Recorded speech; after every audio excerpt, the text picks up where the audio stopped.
Готовы к сюрпризам. Coolbet. Друзья, привет. Вторник, вечер, 5 часов. Это значит, как обычно, время Ялка-Лаба. Как раньше было вечером в среду после обеда до Зов джунглей, а у нас вторник, 5 часов вечера, это время Ялка-Лаб. В студии, как обычно, все Алексей, Альберт и Андрей. Приветствую. Да, и сегодня у нас в гостях человек, вокруг которого последнюю неделю, наверное, больше всего шума в эстонском футболе, потому что он получил неожиданное для большинства увольнение из футбольного клуба «Пайде». Сегодня у нас в гостях Владимир Васильев. Здравствуйте, здравствуйте. Спасибо, что пригласили. Здравствуй, Владимир. Мы тебя всегда рады видеть, ты знаешь. Да? Я вас тоже. Вот, Нравятся мне твои вступления, Андрюх. В этом плане молодец. Да, я помню, что я пару раз смотрел выпуски, когда меня не было, и кто-то из вас должен был делать вступление, конечно. Ну, это Не был Алексей. дотягивает. Давайте, как обычно, упомянем нашего партнера Coolbet, который помогает нам делать наши выпуски и поддерживает наше стремление говорить про эстонский футбол на русском языке. Вот, как обычно, все акции Coolbet вы найдете по ссылке в описании. Ищите, может быть, найдете что-то интересное для себя, но не заигрывайтесь и не забывайте, что имеете дело с азартными играми. Вот, мы неделю назад разыгрывали призы. Да, разыгрывали мы, как обычно, фрибет на игре Нарва Транс против Немекалью. И, несмотря на то, что мне кажется... Отгадали, да? Да, даже два человека. При том, что, мне кажется, да, не так уж просто это было. Опять Ярослав Дмитриев, наверное, опять, нет? Нет, кстати, вот Ярослава Дмитриева не было, я его видел в субботу, он проходил мимо. Я еще хотел сказать, что что-то ты в этот раз как-то не Он даже очень... не здоровается там? Не. После всех прибетов, которые он получил. Он, проходя мимо, он понял, что я не в том настроении, чтобы разговаривать. Поэтому, Владимир, мы тебе предлагаем на выбор. Передай, пожалуйста. Да, вот. Лех, у тебя дети едят киндер-сюрпризы?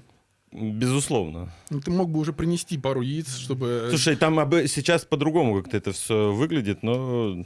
Ну, кстати, да, надо будет подумать. А что там по-другому выглядит? Слушай, там какой-то сейчас Алекс 358, человек, который Кстати, у нас опять. уже выигрывал, да, у нас пошло сериями. На То есть манеже люди все те же выигрывают люди, да, молодцы, постоянно. То есть тут проблем тоже не будет. Ну и по новому туру мы предлагаем, как обычно, ставку на счет точный в игре Флора Немекалью. Наверное, я думаю, что лучше вывески у нас в этом туре не будет, да, и учитывая последние результаты, там, мне кажется, не все так однозначно. Ну и плюс не забывайте, пожалуйста, в комментариях добавлять свой вариант лучшего игрока тура и лучшего тренера тура, и это должны быть лучший игрок и лучший тренер из тех, кого мы выбрали здесь в конце передачи, а не на ваш выбор. Поехали? Лёх, мы ничего не забыли? Мне кажется, одна деталь отсутствует. Подожди минутку. Ну ясно, ладно. Пусть человек, пусть покуражится. Я поздравляю Андрея. Интеркомпьоне детали, Это ты Да-да-да. на другом подкасте где-нибудь сделаешь. Это давай, поехали. Не, я вот так проведу. Ну эфир, давай, потому конечно, что, без да, проблем. конечно. Заслуженно. Владимир, я знаю, что ты хотел взять слово. И у Да, тебя- я хотел вам тоже подарить один подарок. Я видел, что все приходят не с пустыми руками. И это вам подарок. Ну, Андрей, он больше вот нацелен как раз-таки на твой шарф. Можешь открыть и посмотреть, что там. Блин, у нас какое-то Это- поле чудес. Я просто сегодня с утра увидел твои сторис в Инстаграм и подумал, как-то креативная идея родилась, чтобы вам можно было подарить. Вов, я надеюсь, это какой-то подкольчик, да? Ну, хороший? это интересно. Наверное, для Андрюхи Да. это будет супер, для Лехи это подкольчик. Ну-ка, ну-ка. Ну, ожидаемо, я понял. Покажи мне тоже. Не, ну супер, блин, Вов, спасибо тебе, креативно. Можете повесить тоже на стену. Слушай, мы не сговаривались. Мы не честно. сговаривались, да. Не, молодцы. Спасибо, Вов, тебе.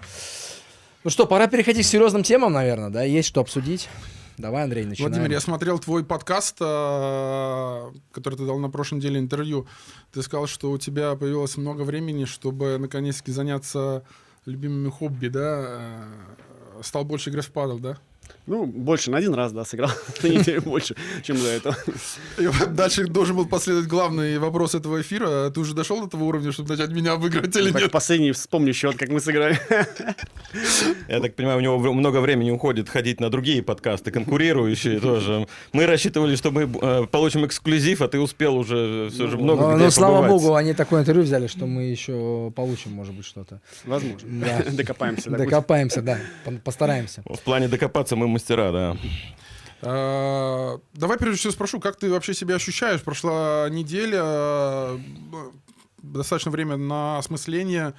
И как ты чувствуешь себя? Чувствую себя свободным человеком, то есть меньше нервотрепки, больше могу концентрироваться на каких-то других вещах. Провел такой небольшой самоанализ, анализ проделанной работы в Пайде, и в целом как бы сейчас такой период, где я пытаюсь просто как бы отпустить эту ситуацию и поймать какую-то, скажем, легкую, новую какую-то эйфорию, на которой лететь к следующей работе. То есть смотрю много футбола, анализирую, думаю о своей модели игры, стараюсь что-то там улучшить. В этом плане пытаюсь голову, да, опустошить от старых идей и заполнить ее новыми. В принципе, все уже знают, что решение клуба было неожиданным для тебя, да? Как бы очень неожиданным. Как это происходило? Расскажи, наверное, более детально. То есть тебя вызвали. Мы сегодня узнали, что каждый понедельник у вас проходит внутреннее собрание, да, где присутствует стафф, присутствует спортивный директор. То есть уведомление ты получил в понедельник. То есть это было на этом собрании? Нет, но если говорить просто о том, как это все произошло, очень все просто. Я в каком-то, где-то уже говорил в каких-то комментариях, то есть это был звонок, точнее не звонок, это было письмо от Герта, захотел встретиться вечером. Мы встретились с ним вечером в 6 часов, и, в принципе, была В одна воскресенье фраза. вечером. Нет, это был понедельник, да. Понедельник. То есть после игры, следующий день, Герт хотел встретиться. Я так понимал, что это будет разговор больше о том, что, да, в какой мы сейчас ситуации, как мы можем исправлять ее. То есть я какой-то сделал анализ, я был готов к этому собранию, я был даже готов уже к дальнейшим шагам. То есть я знал точно, как мы будем дальше действовать, какой там тренировочный процесс все будет. И на этом собрании, в принципе, Герт предложил кофе, и следующее, что последовало, что мы расстаемся. Все. То есть без объяснений, без всего. Как бы Герт посчитал это ненужным, и я посчитал тоже ненужным спрашивать. То есть это их уже решение, это уже прошлое. Мы с ним пожали руки и разошлись. И, может быть, здесь предыстория интересная, что в этот же день с утра я позвонил Роме Кожуковскому и хотел его поддержать. Сказал: Ром, не беспокойся, все нормально, проигрывайте, ничего страшного. Там. То есть, говорю, не переживай. То есть клуб, скорее всего, тебя поддержит. То есть, и получилось так, что в этот же день вечером меня уволили. И на следующий день мне Рома звонил. То есть, ну, такая, чуть-чуть такой сюр получился, да, и как бы следующее утро, когда мы с Ромой разговаривали, то есть, ну, вот какой он футбол, да, то есть ты неделю назад на первом месте, как будто бы все хорошо, да, знаем проблемы, знаем, что нужно исправлять, но по результату вроде бы мы там. А увольняют тебя, то есть они человека, который идет на последнем месте. То есть это футбол, и да, с одной стороны, сначала кому-то нужен результат, потом, оказывается, нужна картинка игры, третья, нужно, я не знаю, там, раздевалку держать, четвертая нужно. То есть, на концу концов, понятное дело, ответственность тренера, но вот это, наверное, и есть интересное в футболе, что тебя, как тренера, не спасет ничего. На концу концов, любое обстоятельство, любая мелочь может тебе лишить работы.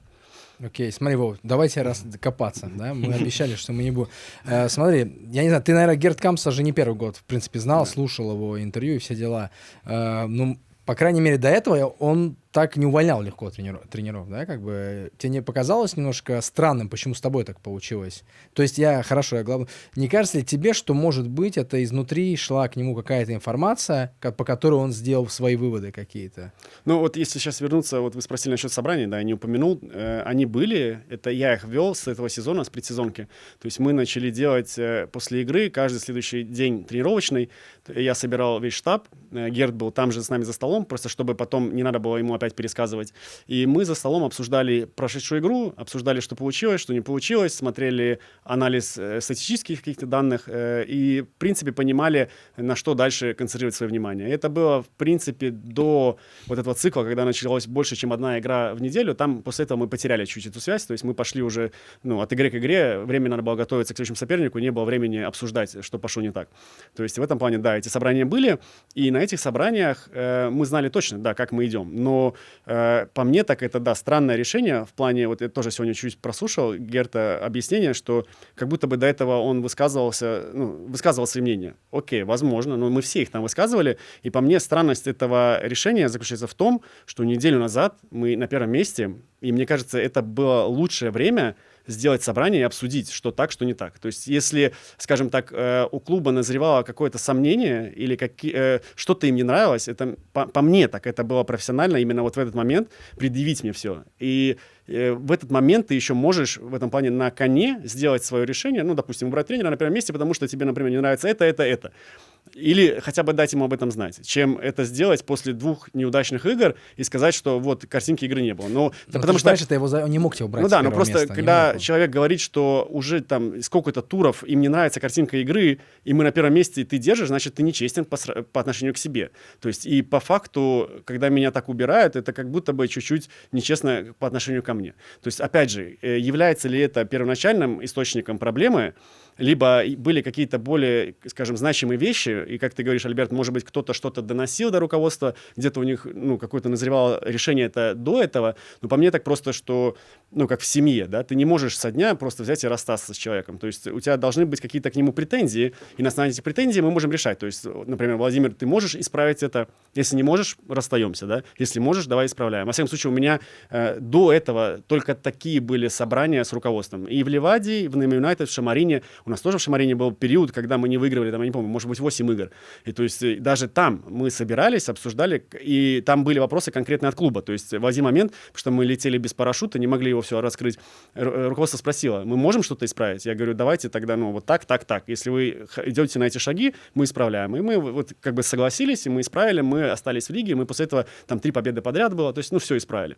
Здесь, мне кажется, просто это чуть-чуть странным, и из-за этого я не понимаю до конца искренность этих слов, то есть, что говорятся. То есть, возможно, где-то какие-то вещи были все-таки на заднем плане, о которых я не знаю. То есть, но мне показалось, что это решение не совсем правильное и слишком быстро.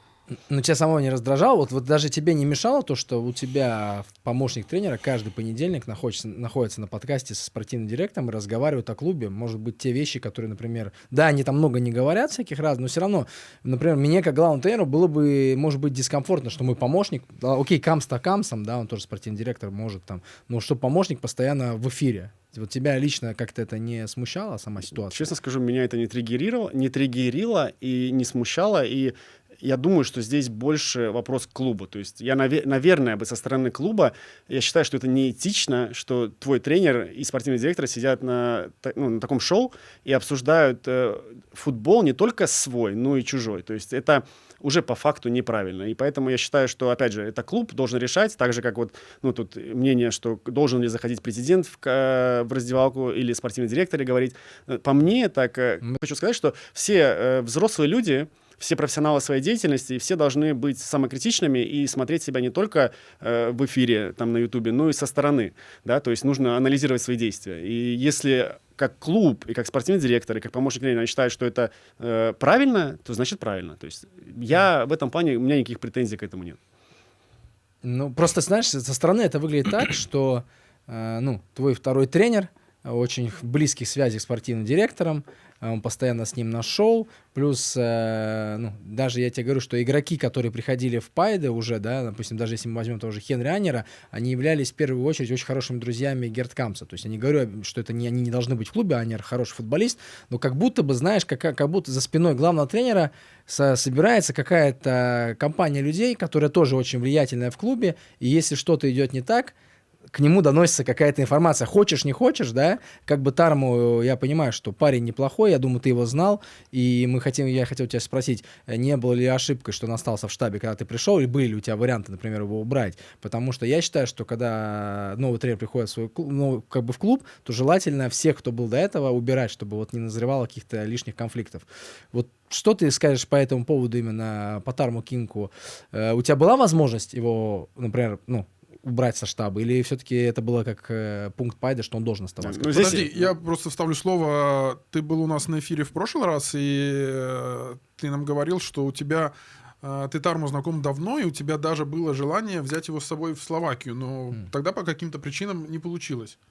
Да, И но- вот вы встретились в Пайде. Здесь я сначала, ну, вот опять же, сделаем отсылку на Герд Камса, что вот это его друзья и Кинг, и Аниер, и там 100% еще много Ну, игроков. там есть, я думаю, Да, с и кем он Уэма играл, 100%. да. То есть я считаю, что это не моя проблема, это проблема больше Герта, что он этих людей взял на работу. И то есть он, как профессионал, должен их манагировать тогда. То есть, потому что это как бы его тоже ответственность. И поэтому я считаю, что когда мы там говорим о раздевалке, о всем, то здесь нельзя только показывать пальцем на тренера. Как ты сказал, Альберт, я с тобой полностью соглашусь. Если ты берешь своих, скажем, друзей, в кавычках, в клуб, то ты тоже ответственен за это. То есть это твоя селекция. То есть вот, это первое. Второе, что касается Тармо Кинга, мы с ним уже работали и в Ливаде. То есть, ну, не забывайте, что это не только так, что я пришел в Пайде, и друг Камса сидит там. То есть мы с Тармо очень давно знакомы, мы работали в Ливаде, и потом, да, я знаю его, скажем, сильные стороны, и в момент, когда я поехал в Словакию, а я ехал в систему, если вы помните, там была Дунайская Стреда, Геор,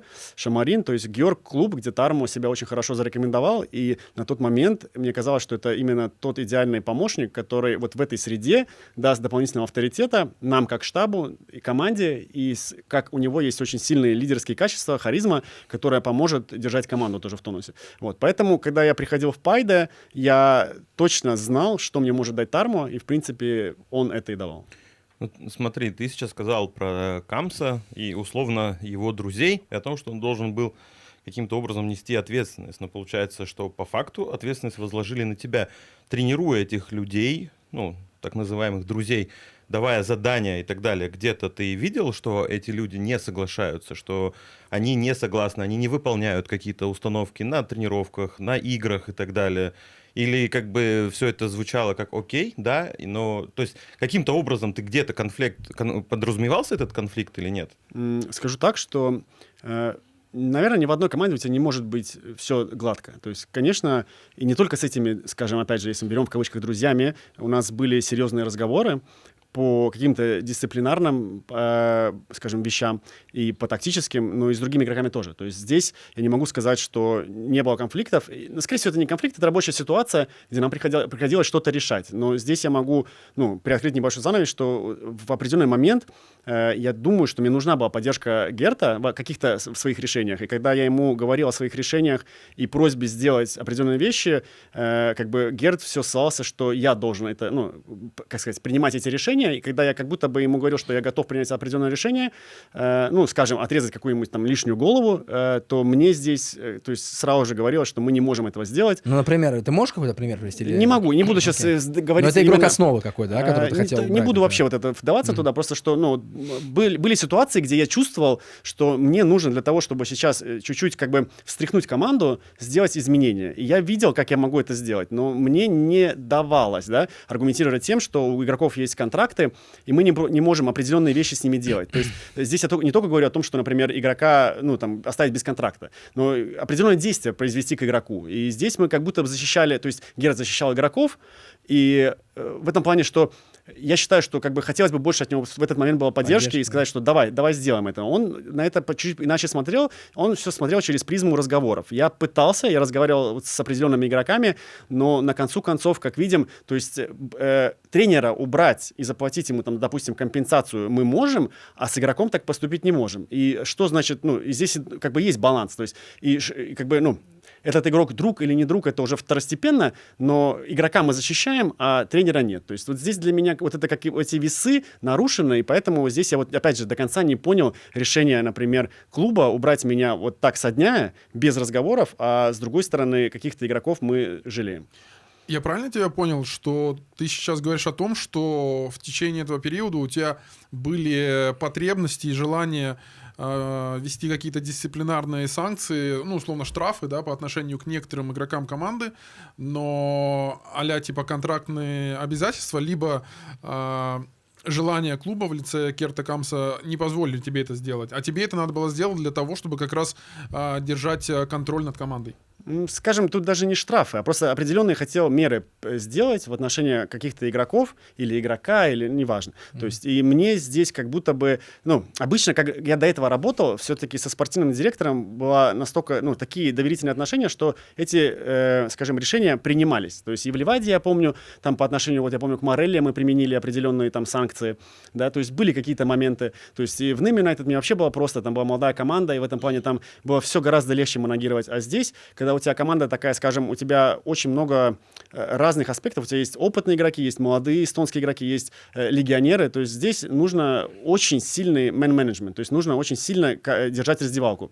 Иногда нужно пойти на радикальные меры. И вот, к сожалению, вот я сейчас, если анализирую себя, то есть, скорее всего, вот это моя самая большая была проблема, что я не смог продавить Герта, сделать определенные решения в отношении каких-то игроков, чтобы эту раздевалку, скажем, чуть-чуть встряхнуть. То есть мне казалось, что там пошел небольшой застой в определенных моментах, и нужно было чуть-чуть по-другому к этой раздевалке подойти. То есть не обязательно там, опять же, да, контракт контрактом, а какие-то действия сделать. То есть в результате получилось так, что сейчас, даже вот если смотрим, там, возьмем Карл Волайда, Иван Стойкович, то есть я. То есть по факту, если вы чуть-чуть послушаете интервью, то везде выходит одно и то же, что Ивана перестала там команда слушаться, Карла команда не слушалась, меня команда не слушается. То есть это не странно ли, что все 3 тренера и их команда не слушается? То есть, вот я хотел следующий потом вопрос. Да, то есть, и тут вот как бы и возникает, это для меня самая очевидная вещь, которую нужно сделать внутри команды. И когда я уходил, я Герту это честно сказал, то есть, свое мнение. Не буду сейчас озвучивать его, но я ему сказал: Герт, вот это мое мнение, я уже ухожу, можешь слушать, можешь нет, но вот надо это сделать, какие-то вещи. И на концу концов так и будет, до конца концов, потому что игрокам дана, вот, может быть, через призму того, что они с Гертом друзья, какая-то дополнительная свобода, и этой свободой они пользуются, и в итоге у них Иван виноват, Карл виноват, он там плохой тренер, Иван, я не знаю, слишком диктатор их там, я не знаю, унижал или что угодно делал, опять же, извините за выражение, или там, я не знаю, не давал им свободы, скажем, вот это правильно, наверное. Да, и Васильев, который не смог их настроить.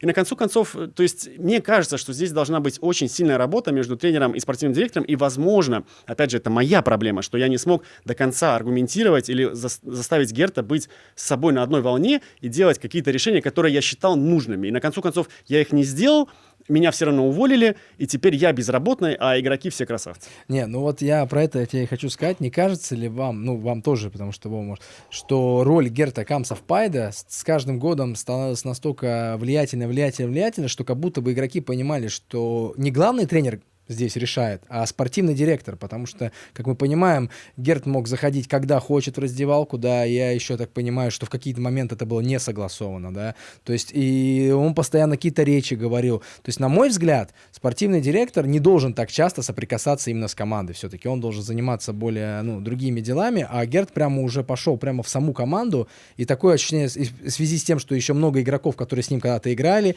или он с ними имел какие-то контакты, то есть они чувствовали, что именно Герт, с ним надо иметь хорошие отношения, с ним, на него можно влиять, и тогда, в принципе, ты снимаешь с себя ответственность, и все перекладывается, понятное дело, на главного тренера. И вот это, мне кажется, застой, ты очень правильное слово подобрал, в Пайде этот застой уже как будто бы несколько лет, команда, которая должна как минимум 3 года уже назад биться за, конкретно хотя бы навязывать за чемпионство, она не может это сделать, потому что в раздевалке есть конкретный застой, и роль тренера, она как будто бы минимизирована по сравнению с ролью спортивного директора. Я спрошу просто, понятное дело, Владимира мы попытались спросить, он не скажет. На твой взгляд, ты непредвзятый человек, вот если эти головы надо убрать из раздевалки Пайда, на твой взгляд, какие это фамилии, которые надо убрать? Слушай, честно, я даже не буду сейчас говорить, потому что я настолько не погружен, как Вова, да. Я вижу игры со стороны, я вижу, что что-то не клеится. Даже когда Пайда был на первом месте, помнишь, мы говорили все равно, что да, результат. Я хвалил Пайда за что? Что без игры возможно выйти на первое место, чего им не хватало до этого, да, вот этого какого-то характера. Но мы говорили, что нету такого определенного конкретного рисунка, да. И, в принципе, мне тяжело сказать, но я вижу, что ни Миллер не играет на своем уровне, да, хотя как бы я думаю, что он мог бы быть ключевым. Анер, понятно, у него травмы, у него уже возраст, и ему на искусственном поле, я так понимаю, тяжело сейчас играть у него с ахиллом. То есть, Ояма, да, в первой же игре получил глупую красную карточку, тоже подвел команду, и, в принципе, этих игроков можно называть и называть. То есть, ни один, как бы, почти игрок не играл на таком уровне, чтобы мы говорили, да, вот этот парень, кроме Нигула, молодой парень, вот реально для меня открытие сезона. Немножко разное. Да, и Кабрал тоже показывал результат, хотя он не был еще в форме даже, мы знали. В этом плане, кстати, я хотел бы тебя, Володя, спросить.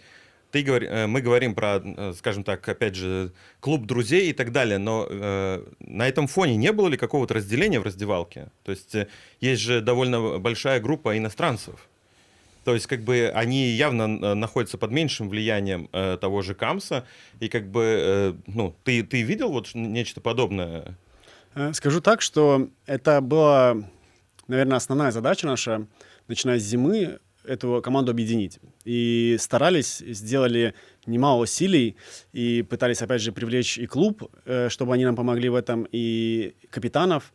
Но вот, к сожалению, я опять до конца чувствую, что нам не хватило чуть-чуть времени, то есть это сплотить эту команду. То есть если посмотреть, там, то есть много новых игроков все равно пришло, то есть в межсезонке, наверное, может, человек 10, наверное. И на концу концов вот я требовал от капитанов, чтобы они взяли на себя ответственность и начали создавать коллектив, да. Но здесь, мне кажется, вот очень большая проблема в том, что многие игроки живут, точнее, костяк в Таллине, все, кто новые, Пайде живут. И именно им соединиться очень сложно, потому что этот костяк, опять же, они все уже возрастные и семьи, то есть они после тренировки спешат домой, а молодняк остается в Пайде. То есть и на концу концов, как будто бы мы не до конца их слили вместе и не до конца смогли создать вот эту единицу, которая будет умирать друг за друга на поле, но я видел предпосылки, что мы на правильном пути. То есть, опять же, тут сейчас слышал мнение, что там я раздевалку потерял, возможно, но я так не чувствовал. Во всяком случае, все, что касается иностранных игроков, мы были в очень хороших, то есть, связях. И, то есть, например, опять же, для меня удивление, что сейчас, когда вот эта вся ситуация произошла, все иностранцы написали поддержку, из эстонцев парочку, да, но очень вот все, на кого я надеялся, на кто были лидеры, тут никакой поддержки не пришло. Здесь это вот звоночек. И это показательный момент. Да, и мне вот, если мы говорим о потерял раздевалке, что, возможно, откуда какие-то сигналы были, но, опять же, эти сигналы до меня, значит, не доходили, как они должны были бы дойти. А смотри, просто мы говорим про вот этих опытных игроков, преимущественно эстонский костяк, которые поиграли за границей, вернулись в Эстонию. Аниер, Ояма, Миллер, Лиландер. Это, в принципе, игроки, которые становились чемпионами. И, наверное, в итальянском футболе их называют сенаторами раздевалки, да, но по большому счету это лидеры и люди, которые должны быть лидерами раздевалки и которые должны ей управлять и вести ее за собой. Часто говорят, что, наверное, без сильного местного костяка чемпионат вообще невозможно выиграть, да. Вот ты ощущал, что вот эти опытные игроки являются этими лидерами и хребтом этой раздевалки, вокруг которого уже, прилепив, да, там, или набрав легионеров, ты действительно будешь иметь чемпионскую команду. То есть показывали они свои лидерские качества в раздевалке и на поле? Я скажу так, что из всех эстонских игроков, кого бы я выделил лидером, это Ояма, наверное, но он, к сожалению, был травмирован. То есть после первой игры он получил травму, и он больше с нами не был. То есть он отдалился от команды. И здесь, опять же, моя вина, что я не смог его, возможно, как-то мотивировать или привлечь обратно к нам туда, в коллектив.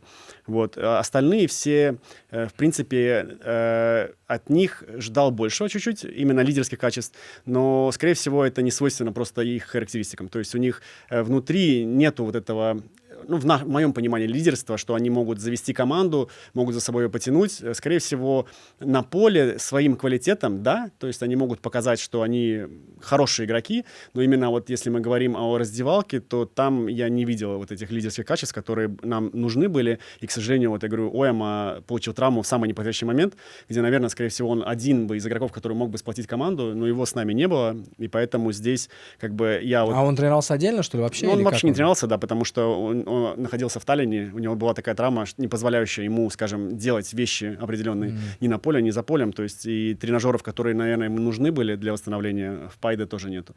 И поэтому как будто бы вот он отдалился в этот момент, и было, не хватало одного вот такого сильного игрока в раздевалке, кто бы за собой повел эту команду. Я все надежды к определенным игрокам, но, к сожалению, они не проявлялись так, как бы мне этого хотелось.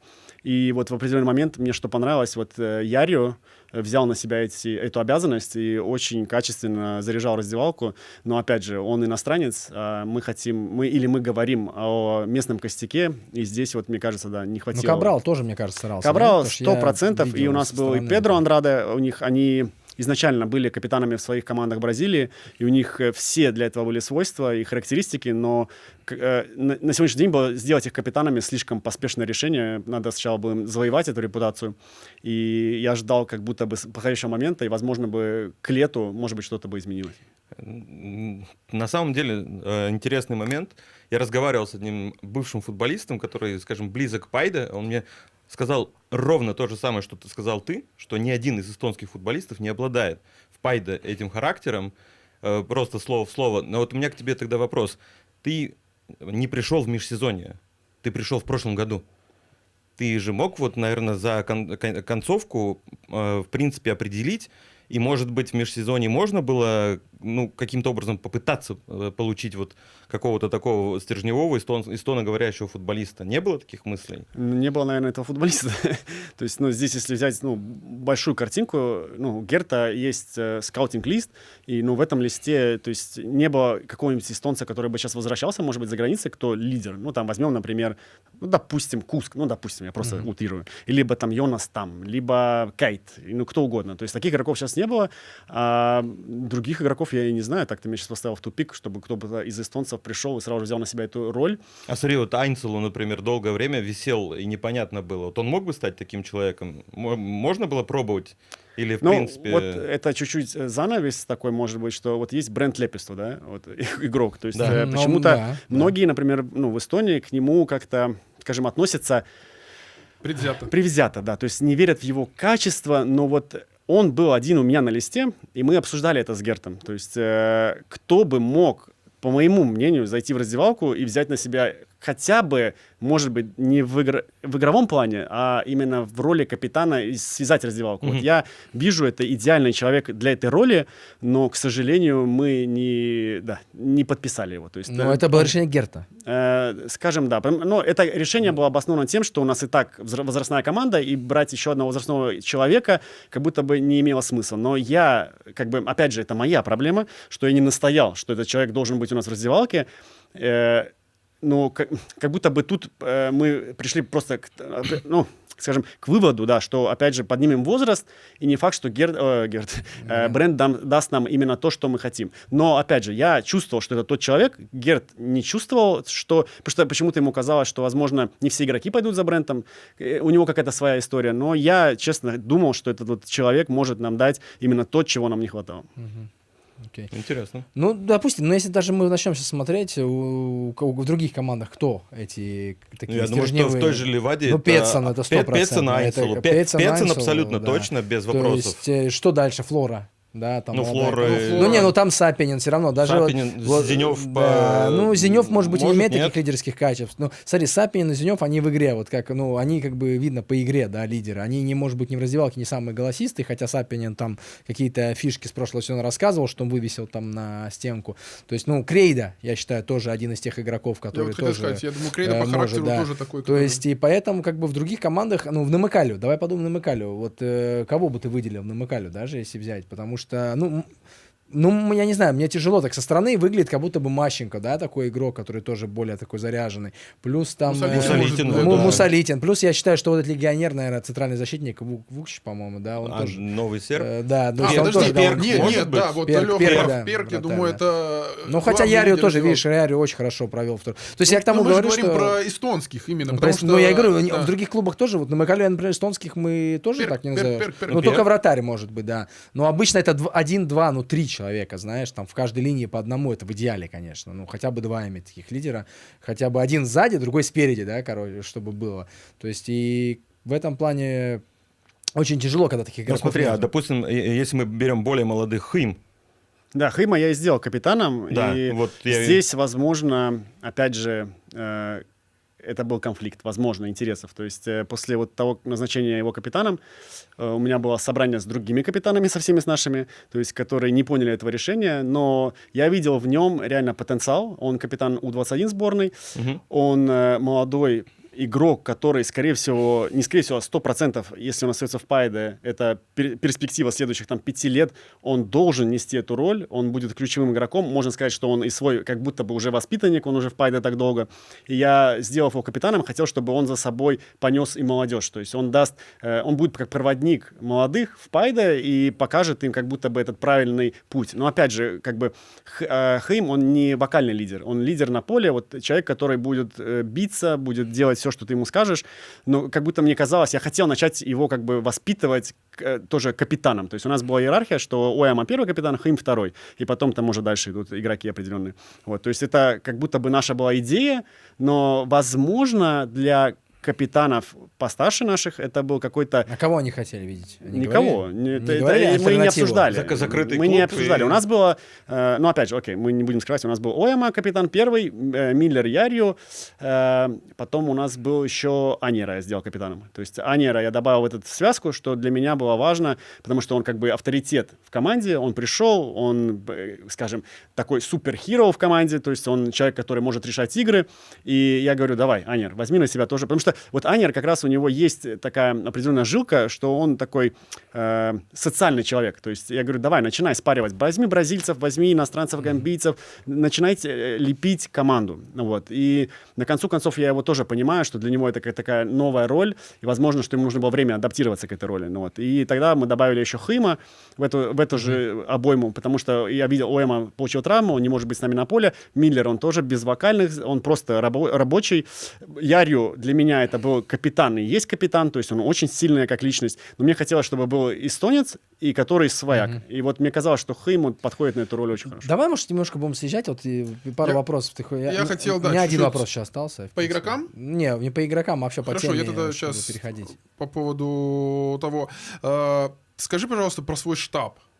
Ты перед началом сезона был... Ну, потому что мы знаем, ты внес разные изменения в штаб, ты подсобрал его под себя, ты был полностью доволен этим штабом? Да, я был более чем доволен этим штабом. Скажем, мы сделали какие-то видоизменения в этом сезоне, то есть у нас там были чуть-чуть связаны и с бюджетом команды, да, то есть нужно было чуть-чуть сократить. И видели, что в определенных моментах как бы не все так гладко, как мы хотим этого. Сделали изменения. Ристо пришел к нам, Паю, стал вот заниматься датой.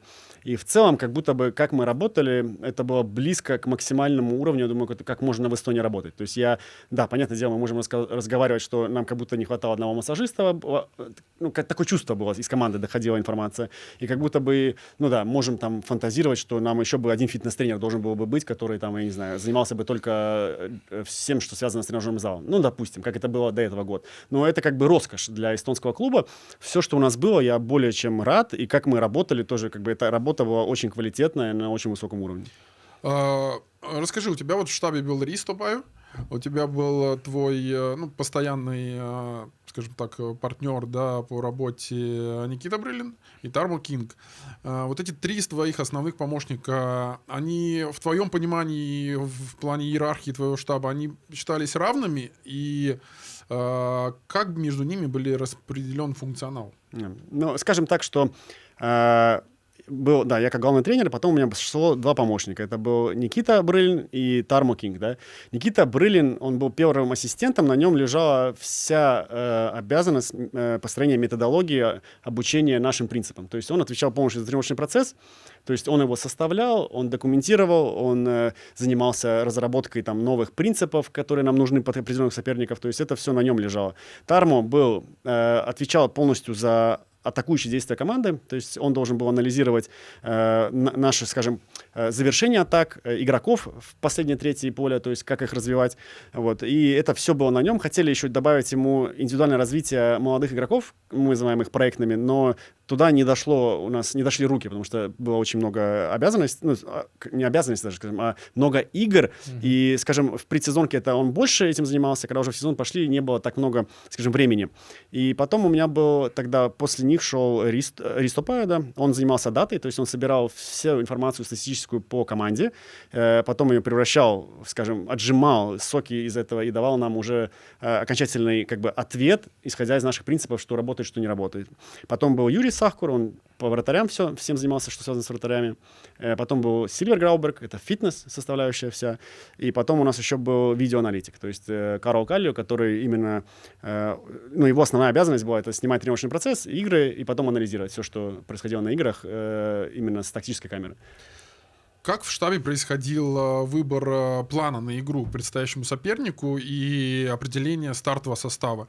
Я правильно понимаю, что вот эта четверка, да, собиралась вместе и вместе разрабатывала план, состав, то есть в каких-то дискуссиях, спорах, и потом вы пытались его реализовать тогда на поле? Скажу так, что все, что касается игровой модели, это моя ответственность была. То есть я просто перед каждой игрой, то есть у меня был анализ соперника от аналитика, также я смотрел соперника. Я говорил уже непосредственно штабу, как мы будем играть. Никита это все упаковывал в упражнения с Тармо вместе. И потом все, что касается состава, здесь я бросал в начале недели свою идею на доску. И мои в штабе, и Никита, и Тармо, и все остальные ассистенты, они могли со мной дискутировать по этому составу, как они бы, какие позиции, может быть, поменяли, либо согласны с этим планом. И на концу концов, по, скажем, недельному циклу, опять же, отталкиваясь от формы игроков, от доступности их, там, карточки, не карточки, от КТМа, знаете, у нас правила есть, от иностранцев, что у нас есть правила, отталкиваясь от определенных, скажем, там, критерий, может быть, кто-то травму получил на неделе, то есть мы уже финальную точку ставили день до игры. Но все, что касается именно состава и модели игры, шло от меня, но моя команда могла, конечно же, мне как бы аргументированно доносить свои мысли, почему бы они какие-то моменты сделали по-другому. А были у вас какие-то, может быть, с собой конфликты? Ну, самые большие разногласия у меня всегда были с Брылиным. То есть мы с ним могли на очень повышенных тонах общаться по поводу тактики. Не по составу никогда. По тактике мы могли с ним так разговаривать, что все думали, что мы с ним больше никогда в жизни общаться не будем. То есть, для меня это норма, потому что в этом споре рождается истина. То есть я предоставлял свою модель игры, он говорит, например, я бы защищался по-другому. Я говорю, и тут мы начали дебаты, то есть устраивать такие тактические, скажем, гонки, и на концу концов приходили к какому-то знаменателю, как будет лучше для команды. А Тармо часто подключался вот эти дебаты или какие-то мнения свои противовесы? Тармо в этом плане, что он высказывал свое мнение без споров. То есть он мог сказать, да, я вижу это вот так, и все. То есть в этом плане, что с ним мы никогда не спорили. Больше было все время вот с Никитой Брылиным, потому что мы с ним так долго работаем, он уже точно знает, что мне нравится, что не нравится, и как будто к нему я очень, конечно же, сильно прислушивался. Ну вот мы подходим сейчас к этому вопросу, который я хотел задать. Назначение Тармо сейчас в данный момент, не кажется ли тебе, что это немножко такое странное назначение, потому что если хотят стряхнуть команду, то как будто бы надо все убирать и конкретно нового человека, да, новое дыхание, потому что если остается со старого штаба, то по сути особо как бы сильно ничего не меняется. Человек был, он есть. Вот. Не кажется тебе, что это назначение как будто бы опять по дружеской линии? Что-то в этом роде. Так мне не кажется, или я не хочу в это верить сам. Просто я слышал много разных мнений, слышал много разных слухов, но не хочу ни одно верить, потому что я Тарму так давно знаю, и в некоторые вещи я просто очень романтично отношусь, я не думаю, что так могло быть. И что касается Тармо, именно назначения его как главного тренера, я считаю, что у Тармо есть большой потенциал быть очень сильным главным тренером. Но, опять же, как это сейчас будет, у меня нет ответа, потому что... Насколько он готов? Он я про это тренировал. Да, про это я и хотел сказать, что как будто бы... мы знаем, есть много, скажем, примеров в мировом футболе, где экс-игроки без опыта тренирования, тренерства, без опыта быть главным тренером, сразу же берут команды. Но опять же, возьмем, например, Гвардиолу, он начинал там с молодежки. Да. И то есть, мне кажется, что на концу концов все равно тебе нужен этот опыт. То есть опыт на любом этапе. То есть ты должен сформировать себя как тренера, ты должен понимать вообще, какой ты тренер. Ты должен понимать, какая твоя модель игры. То есть у тебя должно все быть проработано. Возможно, у Тармо это было сделано. Я не знаю. То есть мы никогда с ним не говорили о именно его модели игры, как бы он хотел играть. То есть мы туда не заходили так глубоко. Но, опять же, без опыта сразу же выходить вот на такую позицию, это, конечно же, всегда будет риск. То есть здесь может, как лотерея, повести, может стрельнуть, а может и нет. То есть мы никогда не знаем. То есть со стороны же всегда легко там сказать свое мнение, а вот перед камерами, там, интервью после матча, да, сказать красиво, лаконично какую-то свою мысль, это тоже не так просто. То есть здесь столько много мелочей, которые могут и так сыграть. Но опять же, я повторю, что по мне у Тармо есть все задатки быть очень сильным главным тренером в плане своего бэкграунда, прошлого, какой он игрок был, и своего темперамента и харизмы. То есть он очень социальный человек, и он очень легко может завоевать доверие коллектива. Через разную призму, там, через шутки, через ругань и все такое, да. И что мне кажется, что он даже может быть сильнее, чем помощником. То есть, когда помощником, то есть, это еще сложнее роль, чем иногда быть главным тренером. То есть, тебе нужно адаптироваться, тебе нужно подстраиваться под других людей. Тут он сам с чистого листа идет дальше. И поэтому, на конце концов, я ему желаю удачи. Я реально надеюсь, что у него все получится. Но если мы берем вот решение клуба, я считаю, что это риск, потому что нету ни одного доказательства из прошлого, что он был удачным главным тренером. И здесь, на конце концов, мы посмотрим, куда это все приведет. Поэтому я и спрашиваю, не кажется, что это дружеское назначение? Как бы и при всем уважении к Тарму, я считаю, что он вообще как личность очень... мне симпатизирует, импонирует. Я полностью согласен с теми словами, которые сказал. Просто обычно таким людям нужны помощники, которые разбираются и в тактике, и во всем. А за счет харизмы он может там уже просто этих игроков завести. Но пока это выглядит более как дружеское. Я поэтому тебя и спросил. Ну, мне не кажется. Ты отказываешься. Я не хочу в это верить. Я хотел просто, подожди. Потому что если это так, то тогда, как сказать, тогда очень большие вопросы вообще к футболу. Типа, зачем мы это все делаем тогда? Лёг, просто чтобы не упустить нить, я к чему задавал все эти вопросы про штаб, я хочу просто высказать свой такой вывод по всей этой ситуации. Мне кажется крайне странным ситуация, когда есть тренерский штаб там, из 4 элементов, да, скажем так, у тебя есть ассистенты, с которыми вы вместе там неделю условно готовите, обсуждаете план на игру, у каждого есть возможность высказать или, как ты сказал, аргументированно поспорить или предложить какую-то другую идею по плану, по составу, и когда получается, что Тармо Кинг как будто бы согласен с твоими мыслями, философией, с твоими игровыми планом, да, и там, с твоими идеями, как бы выглядит в штабе исключительно твоим единомышленником, а потом получается, что ответственным за то, что команда не играет так, как этого хочет руководство, является один человек. Но это мне кажется... Подожди, а Никита? Подожди, Никита не является ответственным? Мне кажется просто, что разделение ответственности здесь должно быть более справедливым. Мы можем говорить, насколько вообще жизнь справедливая штука или нет, но мне кажется, Никита уходит из Пайда, уже ушел. Но Никита уходит, он с тобой в одно время прям, или все-таки там решалось по Никите? Как это было? Расскажи. Первое, я скажу то, что это и есть жизнь главного тренера, и когда ты подписал договор как главный тренер, то есть с этого дня ты, в принципе, подписываешь уже договор об увольнении. То есть это так живут все главные тренеры. И здесь я не хочу, чтобы ответственность брали все мои коллеги. То есть я считаю, что вся ответственность только на мне лежит, и ни 1% не лежит на моих помощниках. Потому что, на конце концов, я человек, который принимал все последние решения, и все это было за мной. Это первое. То есть я сразу же тут защищу Тарму и всех остальных. То есть что касается Никиты, с ним ситуация была такая, что он узнал о моем увольнении в этот же день, как и все коллеги в нашем штабе, и просто как Герд намекнул Никите, что, скорее всего, тоже по-хорошему надо уйти, потому что будет новый тренер, и свой у него штаб. Свой штаб, и, то есть, потому что Никита ближе всего был ко мне. И, то есть вот это логично. Вот если тут проводить параллель, да, это логично, что Никита уходит со мной, потому что мы это как одно единое, скажем. А Никита как сам? Он изъявлял желание все-таки, может быть, попробовать остаться? Я знаю, что Никита связывался с Тармо, но на тот момент Тармо ему не дал ни одного ответа. То есть он не сказал ему ни «я тебя хочу», ни «я тебя не хочу». И Никита сделал свой вывод относительно этого, что значит он... То есть он, по сути, готов был остаться в этом плане? Да, это в этом плане, что, как бы, опять же, я не хочу навязывать никому мнение. То есть Никита, когда меня спрашивал, ему сказал, это твоя жизнь, ты сам должен решать. То есть хочешь оставаться, оставайся. Потому что мы никогда не знаем, у кого какое там, скажем, там, финансовая составляющая, у кого там, я не знаю, что в семье там творится. То есть мы этого не можем знать. И насколько я знаю, что Никита, если бы ему сказали, пожалуйста, останься помогать Тарму, он бы остался. Но ему попросили, что, уйти вместе со мной. Намекнули, в общем, я понял. Последний вопрос. Ты не про штаб? Бедный Ристо Пай, вы в Юнайтед перехватили там. Что с ним Не, подожди, Давай. дай по Ристо, Просто- он же к нам приходил, подожди. Ристо, они его с Нэм Юнайтед выдернули. Прямо бедолагу. Он-то, что с ним-то теперь? Нет, с Ристо Так все он хорошо. остается, он всё нормально? Ристо остается. А то я за него переживать Не, стал. с Ристо все хорошо, и как бы, ну, опять же, это решение клуба. Они посчитали нужным, чтобы он остался. Я считаю, что он очень качественную работу там делает.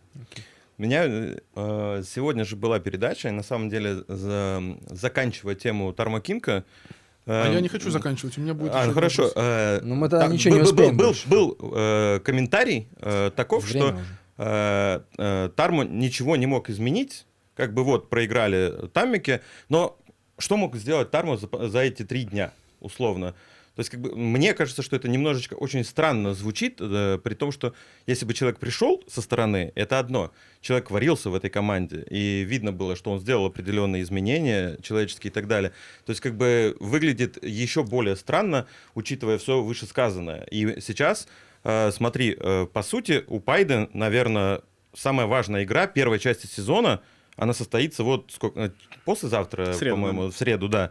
То есть, наверное, отчасти вот все эти решения, такие, скажем, резкие и так далее, можно объяснять тем, что вроде как надо бы команду встряхнуть именно под эту игру. И с одной стороны так, а с другой стороны у тебя тренер, который сидит и говорит, ну, я же не мог ничего за 3 дня изменить. Здесь есть Это какая-то шизофрения, нет? Про эту ситуацию есть очень хороший анекдот с 3 конвертами. Мне как раз его рассказал Рома Кожуковский. Но он его всем рассказывал, Да? по-моему, Ну да. вот это хороший, что первый конверт — это вини прошлого тренера, следующий конверт — вини спортивного директора, а третий конверт — уходи, знаешь, и пиши конверты 3 другому Да. тренеру. То есть в этом ситуации, понятное дело, здесь как бы, ну, каждый будет себя оправдывать, и я считаю, что, ну, опять же, не хочу ничего к Тарму сказать, но что если бы, скорее всего, пришел опытный тренер, как главный тренер, он 100% что-то бы изменил, то есть он бы не стал говорить, что у меня не было времени. Понятное дело, он не может сейчас все изменить, но ты как тренер, если у тебя есть опыт, ты можешь что-то прочувствовать. Вот, например, когда мы приходили после Ивана, да, я не помню, вы смотрели, не смотрели, но вот первая игра была с Нэме Калли. Да, когда они после Кубка, как раз после победы. в Да, Кубке да, и играли. когда мы 2-0 выиграли, да, то есть, ну, я не помню, сколько у нас времени, честно, вот тут я, ну, не буду не вспомнить. Может быть, у нас был цикл, может быть, не было. Ну там, мне кажется, короче, больше Вов, то, что на Микалю играл, там очень большой, у них тоже Ну да, серия но если была, бы вы они тогда 120 проанализировали, минут то есть по пенальти. все равно мы изменили много, но мы не стали, понятное дело, мы не все трогали, то есть Иван очень качественную работу сделал, и нам не нужно было многие принципы даже разжевывать, то есть они уже вот так по автоматизму знали, но какие-то вещи мы все равно, ну как бы у тебя из опыта складывается какое-то свое решение попробовать что-то. Да, тут Тарму тоже же, он же сказал, что он изменил, они стали играть более вертикально, по-моему, да, это же он сказал. Да, было. Поэтому изменил же что-то, да? Работает, нет, это уже другой вопрос, да? И на концу концов они могли и выиграть эту игру. То есть там у Саня был сразу же момент 100%, там у Анера в штангу попал первый тайм. То есть, Ну и у Тамака были вот, моменты. да. То есть, ну, давай опять же, так это скажем, такие весы. поэтому, То есть до этого мы выиграли, там Нарву с 30 метров Кабрал шлепнул 1-0. Все супер. Если бы они выиграли, Саня забил бы 1-0, ну, кто бы знает, как бы было, как бы мы дискутировали. Но на концу концов я считаю, что вот твой вопрос — это конвертом. То есть, ну, все будут всегда защищаться, и это нормальная история. У тебя не сложилось ощущение, что... Ну, вот я расскажу предысторию. Мне кажется, что таких случайностей не бывает. И когда заканчивался твой контракт в Словакии, да, ну, я считаю, что ввиду твоего знакомства с Тармо Кингом, вот это все, то, как сложилось, как быстро это назначение случилось, но я не верю в такие случайности. Я уверен, что Тармо знал, что ты, ну, если не освобождаешься, то у тебя ситуация, где ты готов выслушать предложение Пайды, да, и, соответственно, случилась ситуация, что он уведомил об этом Керта, да, и, ну, все так сложилось быстро, ситуация, устраивающая всех. И тебе не кажется, что, учитывая это, что Тармо был тем, кто отчасти помог тебе прийти в Пайде, да, что вот в этой ситуации, как раз-таки, учитывая их отношения с Камсом, он мог тебе помочь выиграть время для того, чтобы изменить ситуацию? Ну, я тебе скажу, что там не то, ну, то есть в тот момент, когда я приходил, там не только у меня было, например, с Тармо Кингом какой-то диалог, то есть там было много, скажем так, деталей этого пузля, которые сложились. То есть там было точно 100% момент, это как, ну, стечение обстоятельств, что Иваном уже начали, там были сомнения, то есть команда, не команда. Потом было то, что я знал Тармо, потом еще каких-то людей знал. И то есть пошел какой-то такой, скажем, волна, что я возвращаюсь, и на этом как бы все сыгралось. То есть нельзя сказать, что это именно была там заслуга Тармо или кого-то. То есть это как бы все совпало вместе. То есть это и Герту было выгодно. То есть изначально же вообще был план, что я, когда возвращаюсь, в академию, может быть, даже пойду работать там. Как, ну, там разные разные были слухи, но вот одна из была историй. То есть, ну, там так сложилось, что опять неудача, и им нужно было что-то менять. То есть, это какое-то стечение обстоятельств. И на концу концов я считаю, что в мире футбола все так и происходит. То есть, кто-то кого-то знает, там, у кого-то агент, там, связи, бам-бам-бам, и разлетаются слухи, и ты где-то оказываешься на какой-то позиции. То есть, и это очень нормальная история для футбола. Или вообще для жизни. Но вопрос был не про это. Вопрос про то, что... Мог ли Тармо Тармо помочь, ввиду его более близких отношений с Кертом, выиграть не только тебе, но вообще штабу время, чтобы исправить ситуацию? Опять же, видишь, это, ну, как бы, это такое... Ну, это субъективное такое мнение, что... Может, и мог. Второй вопрос, а надо было ему. Это уже другой вопрос. Да ладно, чем мы будем Хорошо. искать таракан? Я просто тому говорю, что я сейчас... У меня вот этот... я вспомнил, Вова, что ты когда в Пайда перешел, я не знаю, мы спрашивали, можно об этом говорить? Нет, что у тебя было продолжение за Он границей? рассказывал у нас, Ты по-моему, рассказывал, да? в Не эфире. рассказывал. Когда он рассказывал? Не рассказывал, у него не Нет, было. ну, по-моему, То договорились есть, тогда не озвучивать это в как эфире. правильно ты... Ну, сейчас можешь об этом поговорить, не? Можно, да, так Можно? можно пройтись, конечно. Ну, к тому, что, смотри, вот опять-таки, тренерская жизнь в том, что ты только пришел в Пайда, вроде подписал, и у тебя появилось предложение под шерифа, да, по-моему? Ну, было, да. От шерифа. И то есть, и как бы была, ну, вроде как, ну, как бы клуб тебя не отпустил, понятное дело, ты только пришел, они на тебя возлагали, и тут получается, что при первой же какой-то, я даже не могу сказать, какой-то большой неудаче, да, при первых каких-то проблемах тебя убрали. То есть, трудностях. Пока да? не проблемах. То есть... Как ты об этом думал сам? Ну, честно, анализировал, и чуть-чуть мы так это, ну, с Вейко затронули. И, ну, как бы, это одна была тоже из причин, которую я услышал, почему, возможно, до конца мне не доверяли. То есть из-за того, что вот сложилось это обстоятельство, что когда я пришел, слишком резко поступило предложение, и клубу показалось, что я в любой момент могу уйти. Типа, вот это как будто у них сидело где-то на подкорке. И здесь какая ситуация, вот, да, как ты говоришь, что было предложение очень аттрактивное, скажем, очень интересное по всем фронтам, но клуб не опускает. И в этот момент, вот что, почему меня триггерит чуть-чуть, то есть в этот момент мы за столом сидим и обговорили, как мы дальше будем действовать в таких ситуациях. Вейко, как очень сильный руководитель, то есть не зря он там выбран, был, по-моему, руководитель года по версии Эстонии. Там. То есть он мне дает определенные, скажем, слова поддержки и опыт свой, как вести себя. И мы как будто бы здесь обсудили, что да, я тут работаю, если что-то будет случиться, как мы будем в этих моментах как бы руководствоваться чем? Потому что все знали, то есть когда я в Пайда приходил, у нас тоже же был разговор, что я мечтаю работать за границей. То есть да, я сейчас здесь, но как любой тренер, как любой игрок, играющий в Эстонии, мы все хотим пойти на высший уровень работать. И это как бы мои амбиции. И как бы это не было для чего-то, что-то новое для клуба. И тут вот в этот момент, когда меня как бы убирают, мне вот да, обидно, что как бы вообще без всякого предупреждения они делают такой шаг и еще вот подкручивают тем, что я как бы, у них было чувство, что я сижу с одним чемоданом собранным. То есть он так тебе сказал прямо? Ну, мне дали одна из версий была, да? Как будто бы, что они чувствовали, что я вот, ну, и игроки как будто чувствуют это, знаешь. Но я здесь не могу быть согласен, потому что, ну, с другой же стороны, мне, как тренеру, чтобы сделать следующий шаг, я должен выкладываться максимально в Пайде, чтобы достичь какого-то результата, потому что без результата я тоже не могу уехать. То есть, и поэтому мне было это как чуть-чуть больно слушать, но это жизнь, опять же, это опыт. И на концу концов, как бы, ну, это первый раз я оказался вот в такой ситуации, что меня уволили. То есть до этого у меня либо заканчивался контракт, либо мы расставались как-то там по-дружески, да, но там сами, например, с Савичем ушли с Ливадии. Но тут первый раз вот так вот все получилось, и болезненный опыт, но, с другой стороны, так просто его не получишь, я его купил. Еще хотел вопрос последний задать. И мы перейдем как раз к Флоре, да? Вы хотели эту тактику обсудить. Но претензии же основные, что по рисунку игры. Ну, давай, мы это уже все. Рисунок игры потерял. Да, рисунок игры и потерял раздевалку тоже.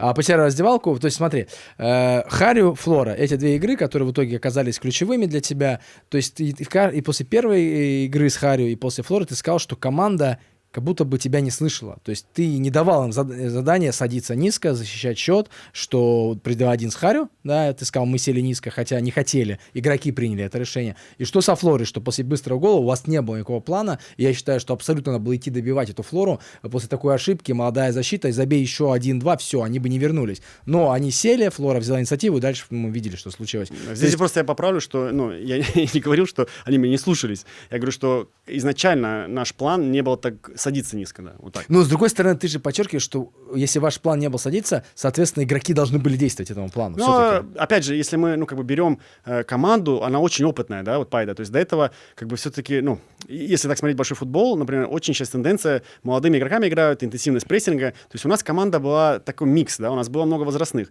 и здесь иногда, вот опять же, это моя ошибка и мой, скажем так, мой урок, который я извлек, что надо меньше слушать игроков. То есть эти опытные игроки, они навязывают тебе какое-то мнение, и ты, будучи тренером, хочешь сделать так, чтобы они себя чувствовали максимально комфортно, и чтобы они за тебя играли. Но в этой ситуации, то есть игроки, приняв такое решение, может быть, в какой-то момент и подставили. Вот я, знаешь, что я к чему клоню? Потому что ты сказал, нету лидеров, так с чего ты должен их слушать, и они же не берут на себя ответственность. Я тебе просто пример приведу. Я когда играл во Флоре, я почему ушел со Флоры? Потому что я, был Норберт Хур тренер, да, и конкретно, я играл конкретно, потому что, он прислушивался к моему мнению, все, и мы вылетели с Лиги Чемпионов, и это была не только его ответственность, это была всей команды ответственность, но единственный, кто взял за эту ответственность, это был я просто пошел, к руководству, у нас был конфликт, все, я ушел, потому что это и есть, вот тогда, если игроки настолько готовы брать на себя ответственность, что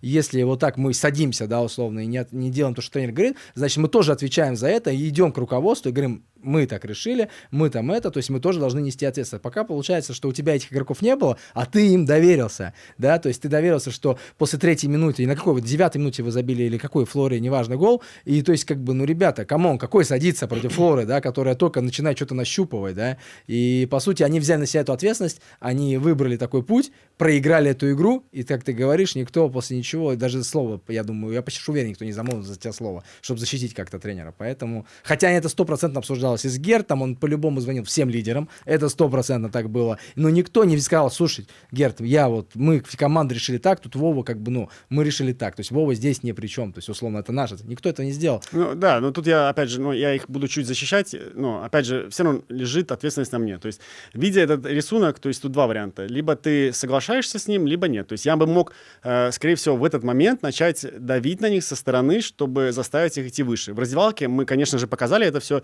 и второй тайм мы попытались пойти выше, то есть мы начали более агрессивно атаковать с центральной зоны их, то есть, Флора, опять же, в каких-то моментах выходила с прессинга, и второй тайм, я скажу, он такой был более, скажем, с нашей стороны агрессивный. То, что Флора забила гол, там это, уже другая сторона медали. То есть... может, как раз про тактики пройдем. Покажи, что Андрюха... было с Флорой, да.